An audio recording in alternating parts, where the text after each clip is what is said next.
New Delhi Jantar மந்தர்ல வந்து ஒரு மிகப்பெரிய போராட்டம் ஒன்று நடந்துட்டு இருக்கு. கடந்த 28-30 நாட்களாக அந்த போராட்டம் நடந்துட்டு இருக்கு. அதுல தொடர்ந்து உண்ணாவிரதம் இருந்த சோனம் வாங்சுக் வந்து குண்டு கட்டா தூக்கிட்டு போய் ஹாஸ்பிட்டல் அட்மிட் பண்ணி பிஜேபி சேர்ந்தவங்க வந்து ஏதோ பண்ணிட்டு இருக்காங்க.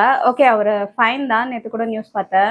இப்ப அவங்க எதுக்காக போராடிட்டு இருக்காங்கன்றது நிறைய பேருக்கு தெரிஞ்சிருக்கும். தெரியாத சில பேருக்காக நான் சொல்றேன். நீட் வினாத்தால் 3 தடவை வந்து வினாத்தால் லீக் ஆயிருக்கிறத எதிர்த்து ஒன்றிய கல்வித்துறை அமைச்சர் தர்மேந்திர பிரதான் அவரை வந்து பதவி விலக கோரிதான் அந்த பெரிய ப்ராட்டஸ்டே நடந்துட்டு இருக்கு. போராட்டத்தை ஆரம்பிச்சவங்க யாருன்னு பாத்தீங்கன்னா சிஜேபி, காக்ரோச் ஜனதா பார்ட்டியை சேர்ந்தவங்களும் அண்ட் நிறைய இளைஞர்கள் அண்ட் ஸ்டூடெண்ட்ஸ் எல்லாருமே சேர்ந்துதான் வந்து இந்த போராட்டத்தை, லட்சக்கணக்கான ஸ்டூடெண்ட்ஸ், சிட்டிசன்ஸ் எல்லாருமே சேர்ந்துதான் போராட்டம் பண்ணிட்டு இருக்காங்க. அதுல வந்து இவங்க மட்டும்தான் இருக்காங்களான்னு பாத்தீங்கன்னா கிடையாது. ஈவன் சின்ன சின்ன குழந்தைங்க, சீனியர் சிட்டிசன்ஸ் கூட அந்த போராட்டத்துல பங்கேற்று அவங்களோட பங்களிப்பை வந்து கொடுத்துட்டு இருக்காங்க.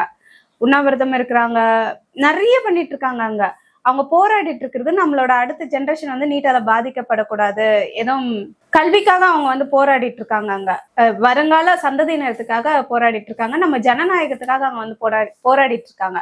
ஆனா நம்ம வடக்கன் சொல்லி அவங்களெல்லாம் அவ்வளவு ட்ரோல் பண்ணிருக்கோம். இவங்களுக்கான மூளையே கிடையாது. நானும் கூட தான். இவங்களுக்கு மூளையே கிடையாது, வடக்கன் வடக்கி, இவங்க எல்லாம் எப்ப பாரு பிஜேபி தான் இது பண்ணிட்டு இருக்காங்க, கொஞ்சம் கூட படிப்பறிவே கிடையாது, இதுங்கெல்லாம் என்னத்தான் சொல்றது அப்படின்ற மாதிரிதான் நம்ம இங்க சவுத் சைடெல்லாம் நம்ம அவங்கள ட்ரோல் பண்ணிட்டு இருந்திருக்கோம்.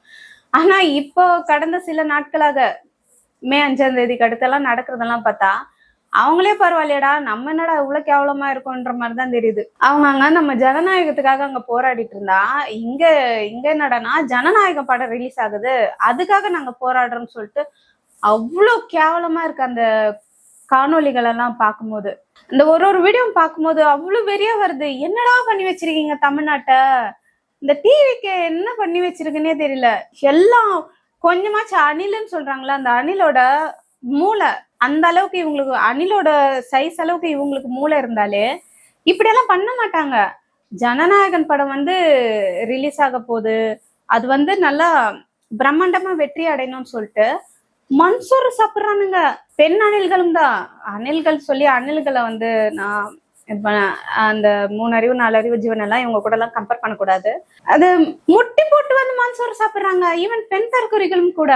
கொஞ்சம் கூட அறிவு இல்லையா? என்ன உங்களுக்கு சொல்றது, எனக்கு ஒண்ணுமே புரியல. ஆனா இவ்வளவு முட்டாளா இருக்கீங்க. கரெக்ட் தான். ஓட்டு போட்ட அப்பயே தெரிஞ்சிருச்சு, அந்த ரிசல்ட் வந்தப்பயே தெரிஞ்சிருச்சு நம்ம எல்லாம் எவ்வளவு முட்டாள்களோட சேர்ந்து இத்தனை வருஷம் வந்து பயணம் பண்ணிட்டு இருக்கோம்ன்றது வந்து, பயணம் பண்ணிட்டு இருந்தோம் அப்படின்றது வந்து தெரிஞ்சு போச்சு. ஆனாலும் இன்னும் கீழே இறங்கி போறீங்களே, கொஞ்சம் கூட அசிங்கமாவே இல்லையா உங்களுக்கெல்லாம்? சோறு தான் திங்கிறீங்க, இல்லைன்னா சொல்லல, மன்சோரா திம்பிங்க. அங்க அவ்வளவு பெரிய ப்ரோட்டஸ்ட் நடந்துட்டு இருக்கு. இங்க தமிழ்நாட்டிலயும் ஆரம்பிச்சுட்டாங்க. தமிழ்நாட்டுல ஸ்டூடெண்ட்டுங்கெல்லாம் போராட்டம் பண்ணதை எதிர்த்து இந்த தமிழக காவல்துறை, தாவேக அரசு காவல்துறை வந்து அவங்களெல்லாம் அரெஸ்ட் பண்றாங்க, தடியடி நடத்துறாங்க. ஒரு பேட்ஜ், அவங்களோட பேட்ஜ் கூட இல்லாம வந்து போலீஸ்காரங்க யூனிஃபார்ம் மட்டும் போட்டுட்டு அவங்க மேல தடியடி நடத்துறாங்க, அரெஸ்ட் பண்றாங்க, வலுக்கட்டாயமா குண்டு கட்ட தூக்கிட்டு போறாங்க வண்டிக்குள்ள. இது என்ன ஒரு அராஜகம்னு தெரியல. விஜய் தளபதி விஜய் அவர் வந்து அப்படி நீட் அப்படியே இது பண்ணிடுவாரு. நீட்டை எதிர்த்து முதல்ல உயிரை விட்ட அனிதா தங்கச்சி அவங்க வந்து எல்லாருக்கும் ஞாபகம் இருக்கும். அவங்க எதனாலன்னா இந்த நீட்டே இருக்கக்கூடாது அப்படின்னு சொல்லிட்டு தான் சூசைட் பண்ணிட்டு இறந்துட்டு போனாங்க. 1200க்கு 1170 மதிப்பெண்கள் எடுத்தாங்கன்னு படிச்சிருந்தோம். அந்த ஒரு மாணவி இறந்தப்போ தளபதி விஜய் அவர்கள் வந்து அவங்க வீட்டுக்கெல்லாம் போயிட்டு ஆறுதல் சொல்லி நீட்டே இனிமே இருக்கக்கூடாதுன்னு சொல்லிட்டு டிஎம்கேவெல்லாம் எதிர்த்தெல்லாம் வந்து பயங்கரமா வந்து பேசியிருந்தாருன்னா பிரஸ் மீட் எல்லாம் ஒண்ணும் கிடையாது, ஜஸ்ட் போஸ்ட் அந்த மாதிரி. அந்த எலெக்ஷன் கேம்பெயின் அப்போ கூட பேசியிருந்தாரு ஒரு பிரச்சாரத்துல.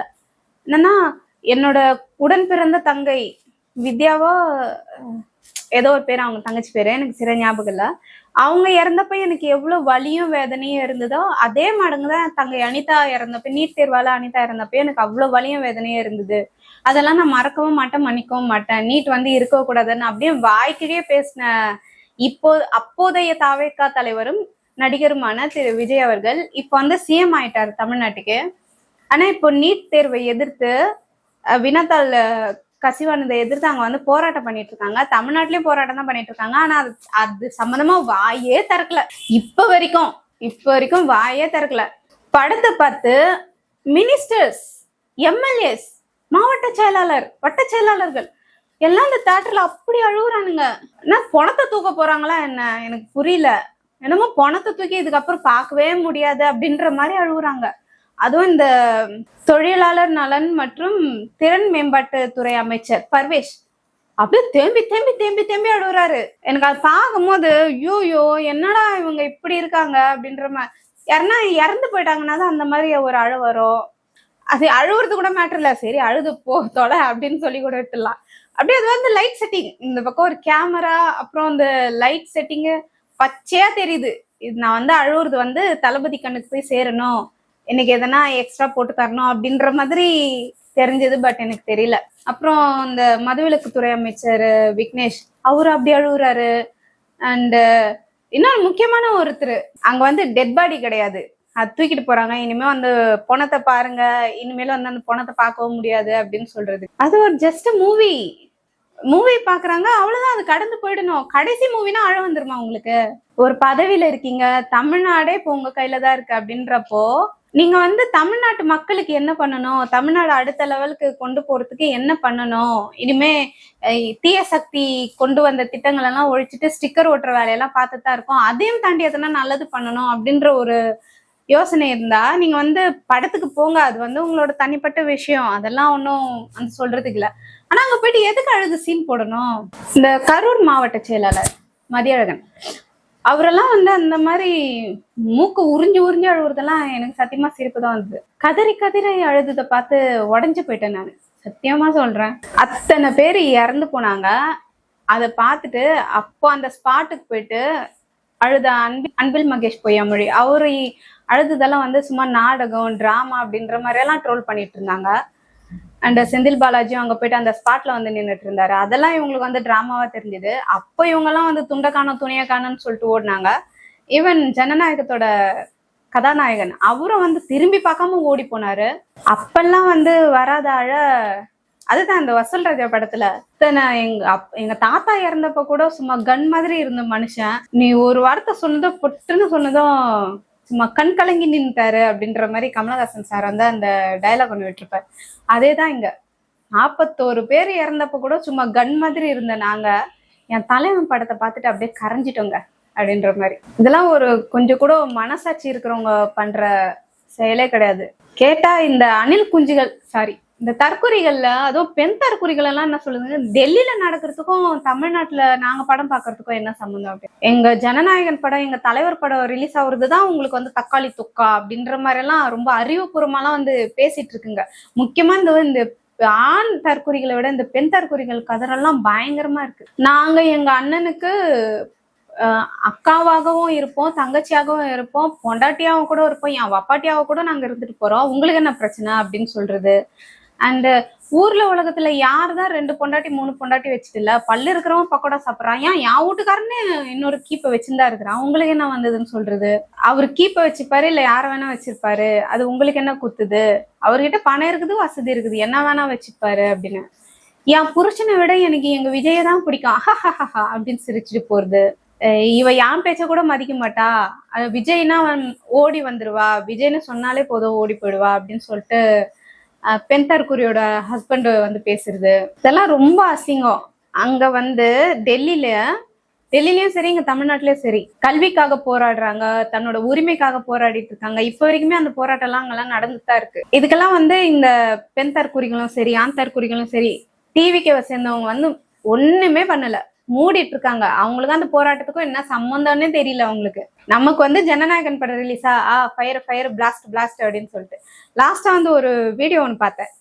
அந்த நைட் டைமா அந்த வீடியோ கத்தல டைமான்னு தெரியல, பேரிகார்ட் முன்னாடி அப்படியே லைனா நின்றுட்டு பிளாக் கலர் ட்ரெஸ் போட்டுட்டு பசங்கெல்லாம் வந்து பாடுறாங்க. ஒரு 30 ஏஜ் பிலோ இருக்கிற பசங்கெல்லாம் வந்து விஜய் பாட்டை வந்து பாடிட்டு இருந்தாங்க. யாரோ யாரோ நீ யாரோன்னு சொல்லிட்டு. பரவாயில்ல, இவங்கெல்லாம் போராட்ட காலத்துல இருக்காங்களா பரவாயில்லன்னு சொல்லிட்டு பார்த்துட்டு இருந்தா, அதுக்கப்புறம் நியூஸ் படிக்கும் போது தான் தெரியுது ஜனநாயகன் படத்துக்காக வெயிட்டிங். இப்போ ஃபர்ஸ்ட் ஷோ வந்து ரிலீஸ் ஆக போகுது, இன்னும் கொஞ்ச நேரத்துல வந்து அந்த படத்தை வந்து பார்க்க உள்ள போறாங்க. ஆனால் தேட்டருக்கு வெளியே நின்றுன்னு அந்த பாட்டு அந்த கத்து இதுங்களெல்லாம் எந்த இதுல சேர்த்துக்கிறதுன்னு தெரியல. அவர் பேசுவாரு பணமா ஜனமானா, நான் வந்து ஜனம் பின்னாடிதான் அப்படின்னு. ஆனா போராட்டம்னு வந்துட்டா எனக்கு வந்து ஜனம்லாம் கிடையாது, பணம் தான், படம் நல்லா ஓடுதா அதை தான் நான் பார்க்கணும். இவங்கெல்லாம் வந்து இந்த இவங்கள எலெக்ஷன் ஓட்டு போட்டு இவங்களெல்லாம் ஜெயிக்க வச்சாங்க பாத்தீங்களா, அவங்கள சொல்லணும். இரு பெரும் திராவிட கட்சிகள் மாறி மாறி ஜெயிச்சு ஜெயிச்சு ஜெயிச்சு நீங்க வந்து படிங்க, ஸ்கூலுக்கு வந்து பிள்ளைங்களை அனுப்புங்க, நீங்க நல்லா படிச்சாலே போதும், உங்களுக்கு என்ன பிரச்சனை, சாப்பாடு இல்லையா, சாப்பாடு நாங்க போடுறோம், மதிய உணவு நாங்க சத்துணவா முட்டை கூட போடுறோம், அண்டு நடந்து வர செருப்பு இல்லையா, கால் சுடுதா செருப்பு தரோம், புக்ஸ் எல்லாம் தூக்கிட்டு வர்றதுக்கு உங்களுக்கு வந்து பை இல்லையா, பேக் நாங்க தரோம், ரொம்ப தூரம் டிராவல் பண்ணிட்டு வரீங்களா, உங்களுக்கு சைக்கிள் வேணுமா, சைக்கிள் நாங்க தரோம், ஈவன் லேப்டாப்பும் நாங்க தரோம், நீங்க வந்து படிங்க படிங்கன்னு சொல்லி இருந்த அந்த திராவிட கட்சிகளைங்க அரசாங்க பள்ளிக்கூடங்கள்ல போயிட்டு விஜய் போட்டோவை வகுப்பறையில மாட்டிட்டு அண்ட் அவரோட பிறந்த நாள் வந்து அவரோட பாட்டு பாடி என்ஜாய் பண்றது, அந்தந்த மாவட்ட செயலாளர்கள் எல்லாம் போயிட்டு அந்தந்த ஊர்ல இருக்க பள்ளிக்கூடங்கள்ல போயிட்டு அவரோட போட்டோ கட்டி இவர் யாரு, விஜய் மாமான்னு சொல்லுங்க, விஜய் மாமா சொல்லுங்க, இவரதான் நம்ம சிஎம்னு சொல்லுங்கன்னு அவங்கள இப்பயும் வந்து பிரைன் வாஷ் பண்ணி வைக்கிறது, பேச்சு போட்டியோ ஏதோ ஒரு ப்ரோக்ராம், அது வந்து தனியார் பள்ளியா இல்ல கவர்மெண்ட் பள்ளிக்கூடமான என்னன்னு தெரியல, அதுல வந்து ஒரு பையன் வந்து கோட் ஷூட் போட்டுட்டு இப்ப இருக்கிற சிஎம் மாதிரி கோட் ஷூட் எல்லாம் போட்டுட்டு அவர் அந்த கேம்பெயின்ல என்னென்ன பேசினாரோ அது மாதிரி அந்த பையன் பேசி பிரைஸ் வாங்குறது, இதெல்லாம் அதான் நீங்க ஸ்கூலுக்கு வாங்க நல்லா படிச்சு முன்னேறுங்கன்னு சொன்ன அந்த திராவிட கட்சிகள் எங்க, நீ ஸ்கூலுக்கு வா, நீ சினிமா பாட்டு பாடு, நீ சினிமால வர மாதிரியே ஸ்பீச் பேசு, சினிமால விஜய் சார் நடிச்ச பாடல்கள் எல்லாம் என்ன அதை பாடுன்னு சொல்லி இன்னும் பின்னுக்கு தள்ளிட்டு போற இந்த தாவேக்கு அரசிங்க இன்னும் என்னெல்லாம் கொடுமை நடக்க போகுதுன்னு தெரியல.